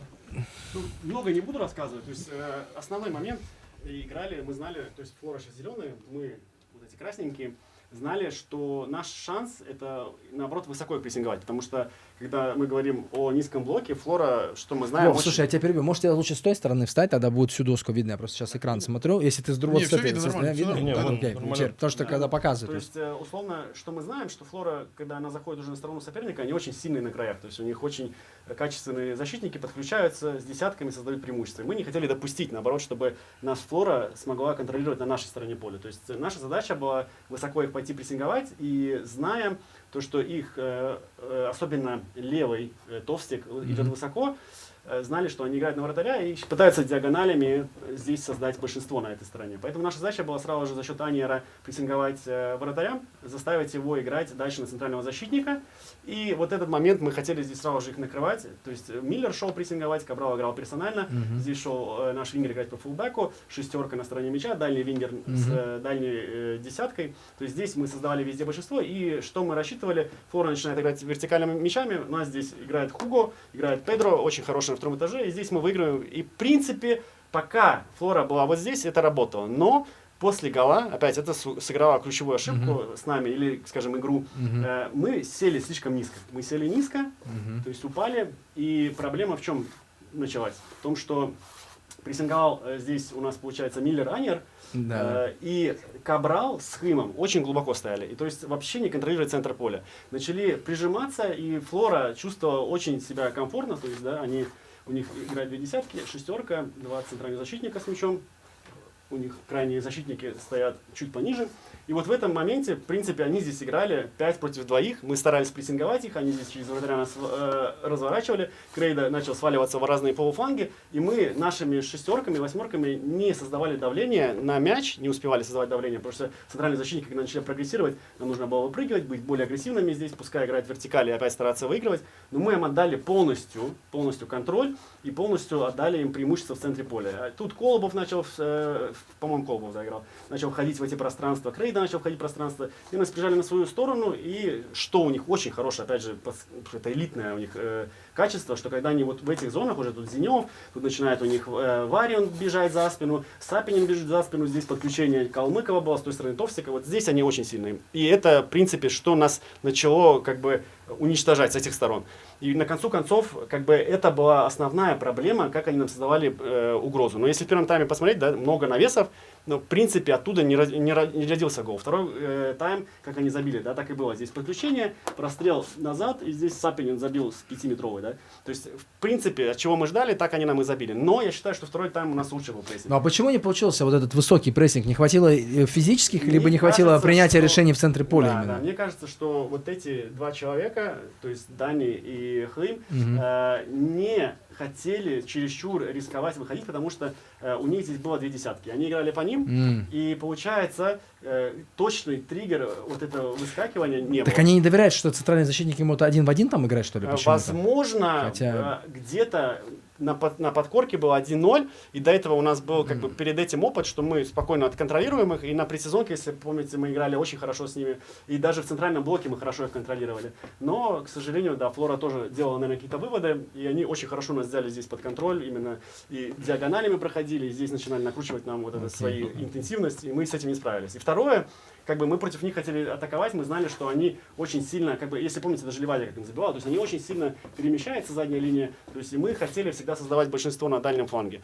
И, к сожалению... За счет диагонали да, хотели за счет больше? диагонали хотели выходить, ветер, если помните, очень сильный был, и пару раз Хым ударил, все баут, и после этого они перестали это делать, то есть было очень сложно дать качественную диагональ, и, в принципе, как бы, скажем, один из наших таких планов не сработал, то есть вот через эти диагонали выходить, из-за этого как бы не могли создать остроту, а в остальных ситуациях Флора здесь очень четко, компактно играла, нам здесь не было пространства играть в центре поля, то есть они прямо очень хорошо напрягали нас мячом, и точно мы знали, что если мы сыграем вот сюда на фланг, создадим здесь 1 в 1, то это мы закроем эту игру. Но, к сожалению, не нашли этих решений. А смотри, ну, по сути, тренер может влиять еще каким образом на то, что происходит на поле, заменами.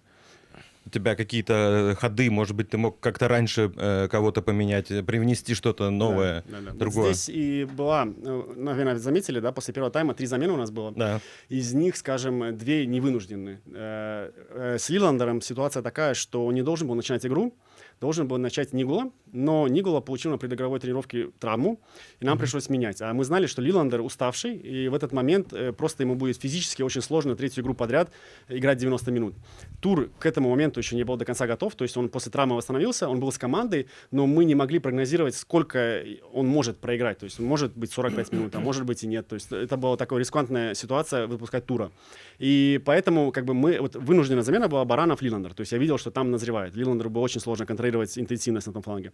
И второе, Аньер, мы знали, что не может больше, чем 45 минут играть. И поэтому нам пришлось его поменять. А когда мы меняем Аньера, у нас только опция выпускать Бадамоси. Он иностранец, нам нужно иностранца убирать. И вот это как такой карточный домик, это как бы, ну, это влияет очень сильно. То есть это началось, ну, рухнула, скажем так, первая пирамида, но нам казалось, что это рабочая схема и все будет под контролем. Ну, к сожалению, да, ситуацию не сложилось. Нет, ну а в перерыве ты донес же Кабралу и Хыму, что они должны... Да, они это делать стали? Да, начали делать. А где тогда проблемы стали возникать, если они начали это делать? Они начали их поджимать? В принципе, Флора, ну, опять же, через край начали играть, и на краях недостаточно хорошо контролировали. И если вы вспомните эту игру, опять же, чрезмерное количество брака. То есть мы только выиграем мяч, опять им отдаем. Только выиграем мяч, опять им. И то есть мы не могли из-под этого катка вылезти. И причем ошибки были очень элементарные. То есть это не... Ну, второй гол, это вообще смешно. Да, ну, второй гол, если мы даже берем... До этого череда событий, то есть мы там... Педро отдаст мяч, Юхкам отдаст мяч, Хуго отдаст мяч. Ну, в общем, каждый раз, когда мы только выиграли мяч, мы сразу же его теряли. Но так очень сложно контролировать какую-то команду. И Флора, ну, то есть она набирала обороты. То есть они только вернулись с Нарвы, выиграли там, то есть, по-моему, 7-0, да, или как они закончили? Ну, 6-0. 6, давай как раз будем 6, переходить да. к чемпионату Эстонии. Давай через призму Флоры. То есть, что с Флорой произошло за последние 3 тура? То есть, Ну, я думаю, что Костя нашел состав, поставил людей правильных на правильные позиции. Ну, то есть, Валдмец появился, да, я так понимаю, в составе в Нарве как раз. В Нарве первый игра. Варюнд появился, Варюнд Очень Валдмец. здорово вошел, да. И плюс линия защиты, скажем так, что у них сошелся какой-то там химия какая-то появилась, то есть он поставил или нашел правильных людей, которые с друг другом функционируют лучше и очень качественно играли, скажем так, да. То есть они как будто бы вернулись на тот футбол, который они показывали в прошлом году.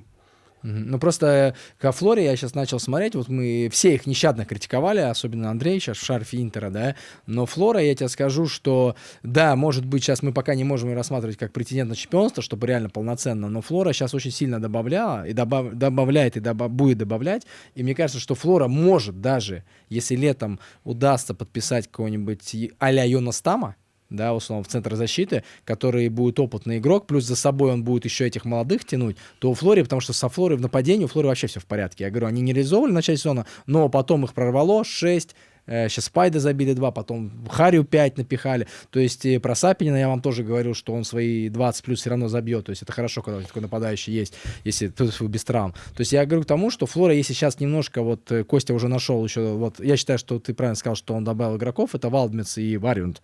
И если еще центральную защиту, вот этот человек какой-нибудь придет туда, опытный, да, потому что все равно молодая команда в защите, да, сейчас он нащупал химию, через 2 игры опять кто-то что-то ошибется, условно, как голлайнер, это чистая ошибка защитника, да, то есть поэтому как бы Флору мы еще рано расписывали со счетов, Флора набрала. У Флоры я бы выделил, кстати, Алама, по-моему, очень здорово он играет. играет. Алама уже с прошлого года хорошо Да, играет. но он левый край утюжит сейчас по полной. Уста начал работать как Уста, кстати, тоже вариант Уста стал, замены да, выходящий. да, То есть он не ослабляет, он добавляет вариаций. И они сейчас вот, последний гол Харью ты видел, да? Они просто вдвоем укатали всю защиту. Ну, там уже 5-й гол. Я к тому говорю, что на самом деле Флора, видишь, чем славится, она лучших игроков молодых подбирает, талантов реальных. Я сейчас смотрю, Валдмец 8-го года, Алама 9-го года. Это очень молодые пацаны. И при всем при этом ты же в курсе, что Флора У-21 Марду укатала сейчас? То есть там еще есть такой вот резерв Ну, еще бы сзади. так игроков собирать со всей Эстонии, знаешь, там, ладно. Это другая тема. Я просто в молодежном футболе окунулся, я понимаю, про что говорю. И, ну, это есть реальность. Но этих игроков надо еще довести, во-первых. Этих игроков надо доверить, знаешь. То есть в такой ситуации, допустим, Флора была, извините меня, в одном месте, да, перед игрой с Нарвой, она была в одном месте, и ставить там, условно, Валдмец, который 8-го года парень до этого не играл. То есть тоже смелости надо иметь, да, какую-то, и ответственность. Поэтому в этом плане они молодцы. И, то есть, ну, во Флоре я вижу потенциал, что вот как раз-таки Флора, в отличие сейчас, например, от того же Пайда в данной ситуации, она как будто бы... Проявила характер, проявила терпение. Да. Я, Да. между прочим, думаю, что они как раз-таки с их началом могли психануть, но они не Ну, психанули. вот мы, помнишь, обсуждали в прошлом выпуске, я говорил, что игрокам Пайда, они уже сытые, они уже такие люди, которые заканчивают. Может быть, им это и не надо, а мне Дима сказал, что Зиневу это надо. То есть, да, в сложной ситуации. А я говорю, что, может быть, у Зинева с Васильевым они всю жизнь вместе, понимаешь? Зинев не может взять и кинуть Костю, да, сказать, слушай, Костя, мне задолбало играть в футбол, извини, давай уже без меня. Нет. То есть, а в Пайде, к сожалению, за Вову так игроки не вот бились. этих молодых голодных, для которых должны быть Зинев, там, Зинев, Крейда, дядькой. Как ни крути, если ты видишь по забитым голах, кто забивает эти голы сейчас, это Сапинин, Зинев в основном. Нет, плюс, конечно, молодежь. Они за счет класса, безусловно, но получается, что рядом с ними бегают те, кто отрабатывает, и за просто кем в данном надо тоже случае, им почему как бы команда двигаться. выходит из этой ситуации, потому что она готова за Костю биться. К Пайде я, к сожалению, не видел, что они готовы биться за своего тренера. Вот и вся история, почему это происходит. А игроки класса Пайде, я считаю, ну, минимум не слабее, чем игроки Флоры на данный момент. Если, окей, брать там Сапинин, я считаю, что сильнейший нападающий лиги все равно, да, это окей. И, ну, Анер, если только в топовой форме, тогда вопросов нету, они там могут говорить, но Сапинин намного, гораздо моложе на 6 лет, поэтому это логично. И, ну, атака, остальные линии у Пайды, ну, защиту мы не можем опыт сравнивать, да, Пайды и легионеров, там и также полузащита у Пайды была неплохая. То есть, но в любом случае, мне кажется, что здесь главная мотивация игроков, вот и вся. Хороший спич Альберта про Флору, да.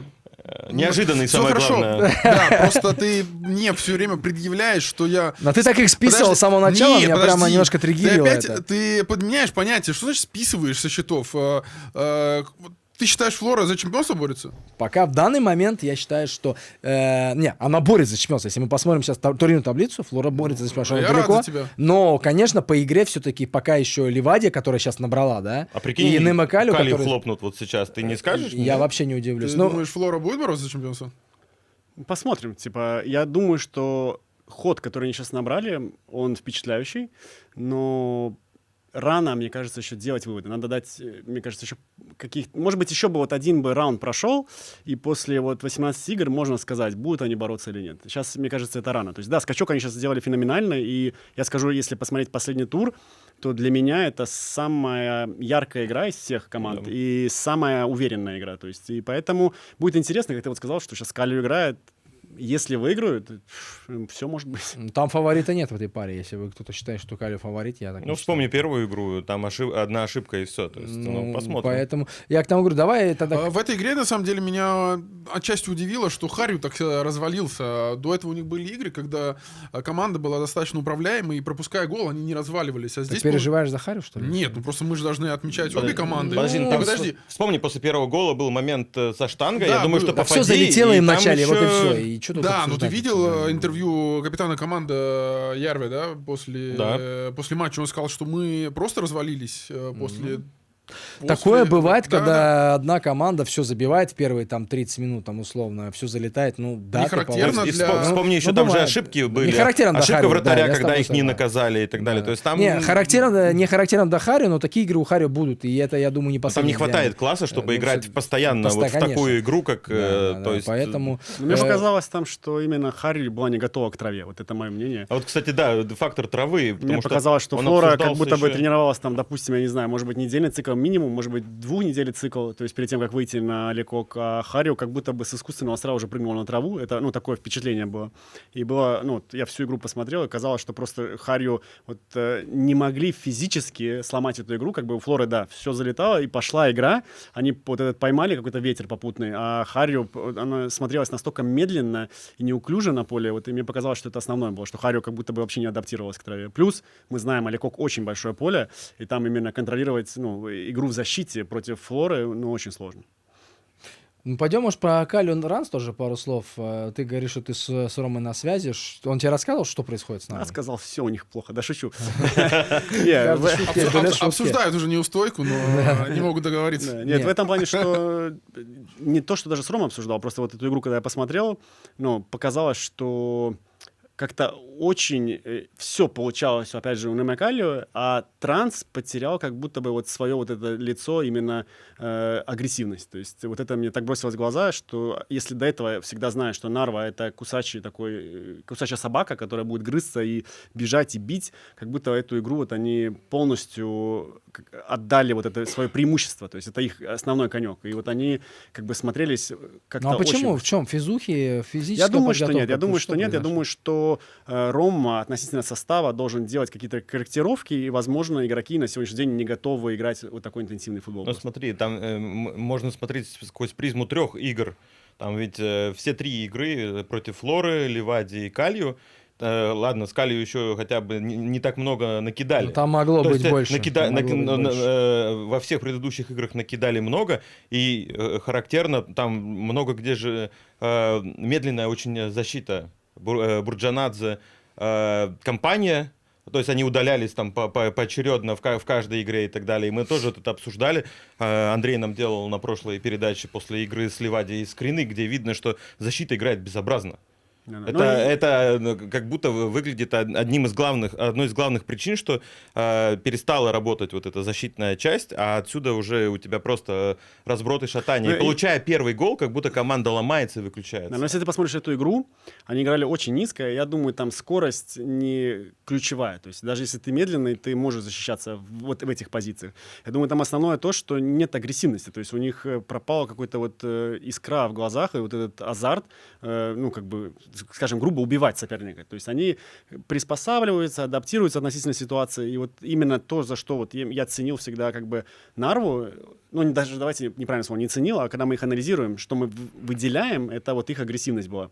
Даже если они шли высоко и им за спину там кидали эти мячи, они все равно успевали там латать дырки. Я и помню по прошлому сезону с нами, и в этом сезоне, то есть это другая Нарва была. А вот какой-то сейчас у них такой период, где они без искры. То есть. Прозвучало мнение, вот опять же, что травма Максимкина, и после этого все полетело. Это безусловно.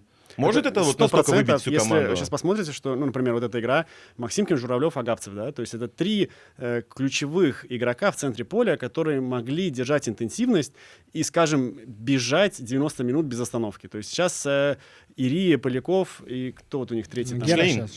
Нет, он, по-моему, в тройке сзади играл последнюю игру. Может быть, но к тому Шлейн он играл в опоре, и сейчас Ири появился, последнюю игру играл. То есть это вообще другие игроки, и это другая, возможно, модель игры. И хочет ли Рома менять эту модель игры или нет, это уже им виднее. Но точно, что вот играть в такой футбол, который Нарва играла, скажем, до этого, с такими игроками будет сложнее. То есть они не могут эту интенсивность держать, к сожалению, а у них есть другие свои как бы характеристики, за которые мы их, скажем, знаем. Вот. Поэтому я считаю, что здесь вот прямо ярко бросалось в глаза, что нет вот этой агрессивности, и Калью настолько легко выполняла их, и не выполняла, скажем, а показывала их сильные стороны, которые они всегда делают, вот эти вбегания с центра поля и обратные пасы в коробку, то есть вот это было странно смотреть, то есть это не свойственно Нарве. Смотри, завтра, наверное, если мы говорили, что для Пайды будет один из ключевых матчей, ну, по крайней мере, начала сезона, для Нарвы завтра в том числе, против Флоры, против той Флоры, которая набрала и побежала. Хоть один шанс ты видишь у Транса? Ну, хочу верить. Мне как бы, Рома... Для Пайда это самая главная игра. Завтра. Я просто Рома симпатичный как бы человек, и как тренер он, как бы, мы много общаемся, я его как бы знаю. Да, мы по-разному футбол смотрим, это безусловно, то есть вообще по-разному. То есть мы никогда не разговариваем по тактическим темам, просто так о жизни. Но в целом как будто бы хотелось ему пожелать бы удачи тоже в этой игре, и как будто бы он настолько опытный тренер, что мне хочется верить, что он исправит эту ситуацию. Тут другой только вопрос. Игроки готовы к этому и готов ли клуб? То есть если он поймает вот этот как бы баланс и найдет подход, то он должен исправить эту ситуацию. Я не вижу, почему нет. То есть, опять же, если вернутся его ключевые игроки, понятное дело, Максимкин нет, но не знаю, что там за ситуация. Журавлев, я так понимаю, тоже не скоро. На самом деле для Нарвы реалити-чек сейчас начинается. Им надо забывать про все, что они думали до сезона. Да. И это борьба за выживание. Да, все, это самое главное, остаться в лиге без разницы какой игрой. С будет просто интересно как бы посмотреть дальше, как Нарва будет прогрессировать. Будет ли они менять что-то в модели своей игры или нет. Ну, мы Калю будем обсуждать, не будем? Или там все в порядке пока? Мы хотим узнать, может быть, как Ливадия, да? В чем... давай про Ливади, да, про Ливади. Ты просил Владимира подготовиться, там буквально также в 2 словах, может быть, рассказать, в чем сила ромба Ливади, который мы обсуждали. Я скажу так, что, опять же, чтобы время эфирное не... увеличивать. У них очень сильная тема — это 2+1 наверху, то есть 2 нападающих, десятка. То есть вот это их основной конек. И вот этим, я не знаю, могу, конечно, показать, что они там делают, но они... Ну покажи, да, вот так. Во всяком случае, против нас и против других, погромче что у них прямо, очень сильно, почему нам было, например, тоже, и как они нам забили Сайнцева гол, что они делают, да, у них 2 нападающих, десятка, и вот здесь вот этот, как сказать, треугольник, они в свободной роли. И что они сильно делают, все время дальний нападающий, он часто уходит сюда, к дальнему фулбеку, то есть к защитнику. Этот нападающий тоже сюда стягивается и создают здесь за счет Айнцева 2-1 ситуацию. И часто играют, просто уводят этого игрока, дают Айнцеву в полуфланг или полуфланг, в зависимости от его позиции. И за счет вот этого они создают очень много опасных моментов. Последний гол мы анализировали, когда Айнцеву простреливал, там беду забивал, тоже они забили его. Может быть, как раз... Вова, это... Флори, они вам не так забили? Нам забили... Айнцев попал с лета. Причем они так же получил мяч все равно, у него было... Они же так же ему зону сделали, да? Потом они нам забили, когда Айнцеву с коробки прострелил так же. То есть они уводят нашего фулбека за счет 2 нападающих. То есть здесь же какой принцип? Что он должен играть зонно. Ясно, тогда ясно, это не теряет его. И вот это вещь, которую они всегда используют. Другим, может быть, подсказка какая-то. Но я думаю, многие это знают. То есть это основное, что у Ливади... в защите против них, как будто бы у них должны полуфланги быть более свободны. Когда они защищаются? Да. Они на самом деле, вот что у них очень хорошо, это, опять же, тройка сзади. Это 2 центральных защитника и Петсон. Это просто вот этот... Цемент, который, разрушает все там, и очень приятно смотреть. Главное, когда Тамика убрали, да? Но я опять за Тамика ничего не буду говорить, это виднее. Но вот сейчас, когда вот они играют с Иборо, потом второй африканец... Нванкво, Иборо и Петсон. Этот треугольник, вот они им держат. И если мы говорим за полуфланги, все-таки они тоже, у них ромб в центре очень мобильный. То есть мы смотрим все время... это физическое состояние игроков должно быть в этом ромбе. Очень подвижный. И даже вот от Айнцева я не ожидал, что он так много будет защищаться. То есть он тоже в защите отрабатывает, что не свойственно ему. То есть Слава здесь внушил ему, как нужно это делать и почему это нужно делать. И если посмотреть Росну, по какой объем делать, это нереально. Потому что они защищаются с одним опорником, и, то есть для Петсона это нереально дистанции покрывать. Вов, меня вот все время триггерит. Вот Росну, Пайнцел, опытные игроки, поигравшие много-много лет, но они этот объем делают. Да. В Пайде этот объем не делают. Вот почему? Вот почему? Вот что вы? Вот в этом вся, вот, мне кажется, да, была делают они. Если смотреть, опять же, цифры делают. Все делают, интенсивность выдают. Просто в определенный момент совершаем какие-то глупости. И вот здесь, вот тут надо разбираться. Окей. Я не знаю, наверное, 5 минут у по нас остальным матчам есть. мы будем, да? Или... Да, Калию в этом плане мы обсудили с Трансом, что у нас там еще, Куресар и Ливади. Ливадия как бы по счету тяжело, но там моментов куча было. У Ливади было куча и моментов. гол привезли сами. Интересный момент. Давайте посмотрим картинку. Подожди, Бернелли.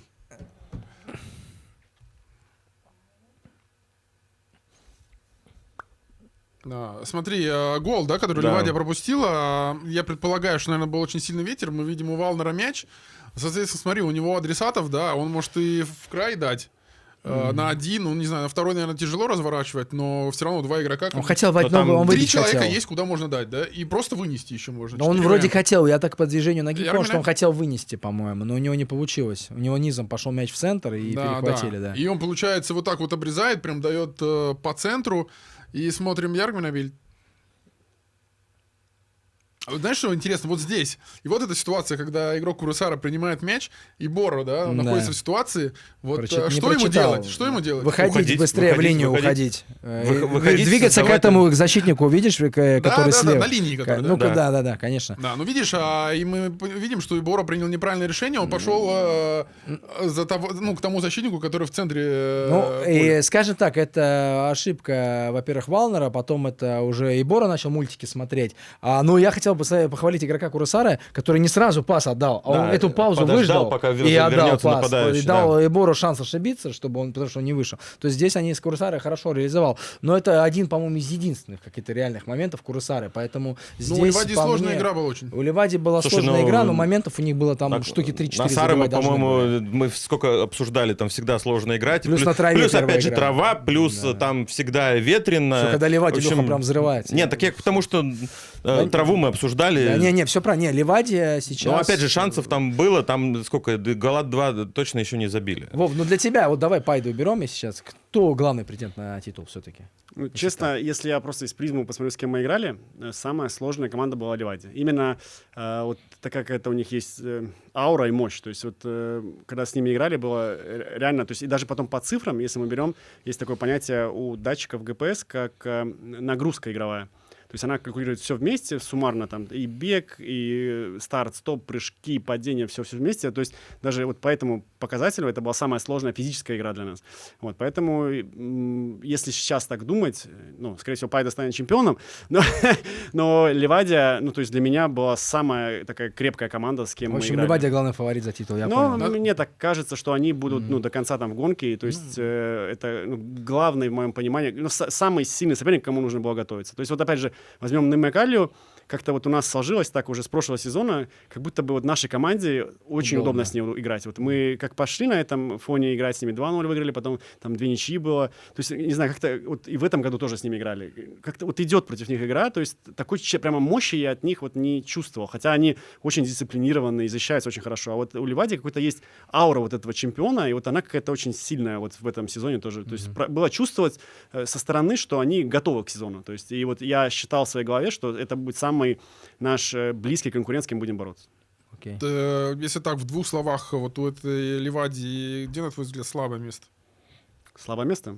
Я думаю, опять же, если возьмем как марафон, то, наверное, глубина. То есть у них есть очень сильные, там, 13-14 игроков, прямо очень сильные. И это костяк из прошлого сезона, то есть им не нужно было что-то экстра наигрывать. То есть, в принципе, костяк весь остался. Добавился Салисте, и вот... Даже когда вот вышел Тамик против Намекалю, посмотри, какой контраст сразу пошел. То есть, да, получит и Боро травму, или как там зовут второго парня. То есть уже большая разница. Не дай бог, там Салисте, да, левым защитником что-то произойдет. Есть ли у них полноценный левый защитник? У них и с правым-то нету. Ну, с правой вроде какой-то с дубля стал, ну, этот иностранец, которого... Ну, как бы они, да. Ну, то есть и право полноценного. То есть, как бы, я согласен. У них спереди очень интересно. У Калю как будто бы чуть больше, там есть ротация. Спереди есть, да. Вот сзади есть вопросы. Ну, Скворцов справа будет играть. У Калю, скажем так, у них, на мой взгляд, вот есть, может быть, два прямо таких вау-игрока, остальные все одинаковые. А кто для тебя вау-игрок? Ну, для меня Мусалитин, Ващук. То есть это прямо вот те, кто делают разницу вот на поле. Это прямо чувствуется. А остальные все очень хорошая, сбалансированная команда. Но я считаю, что Иванов все-таки, если начнет более стабильно играть, у него есть для меня, эффект, как бы, я говорю, что вот как будто эффект именно Мусалитина и Ващука. Не, ну Мусалитин это объем,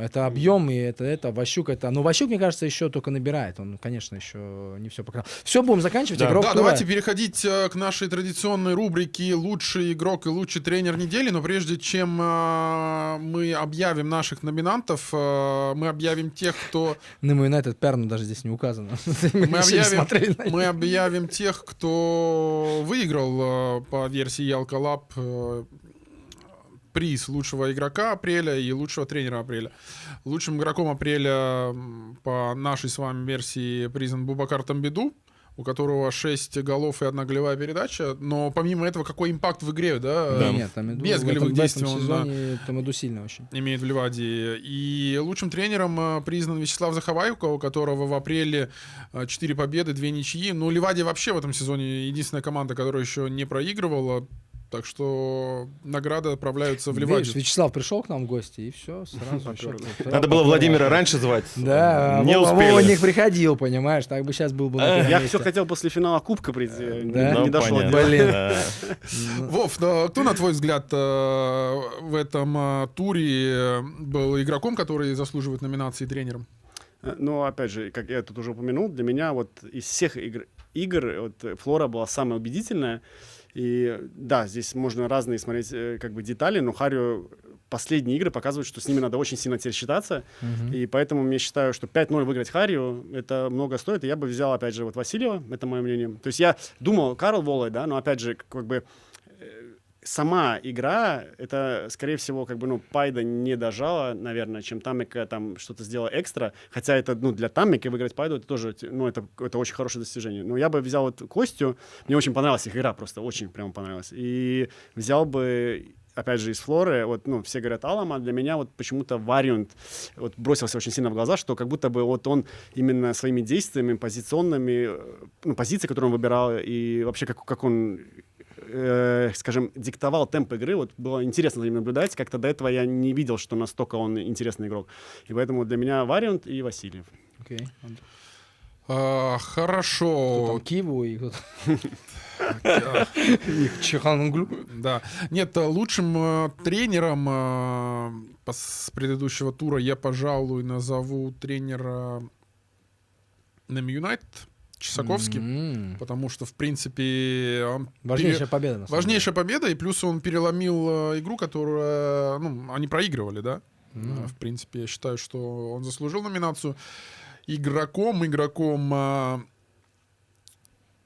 Кристен Лаппа.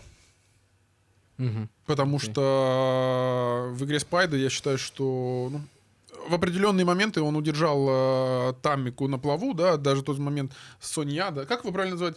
Ну, мы его там назвали Саня Пи. сам себя... Он Пи. Пи? Пи. Хорошо, Соня, Да, да, то сам есть, плохим и вообще, касанием ну, немножко загнался. большая заслуга Лапа. Понятно. Дальше, Лёшка.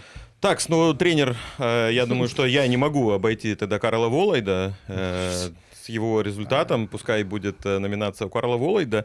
А в плане игрока, ну, тут по мне, так я продолжу. Это Бубакар Тамбиду. Я считаю, что очень классный первый гол, очень важный, и несколько раз он был очень близок.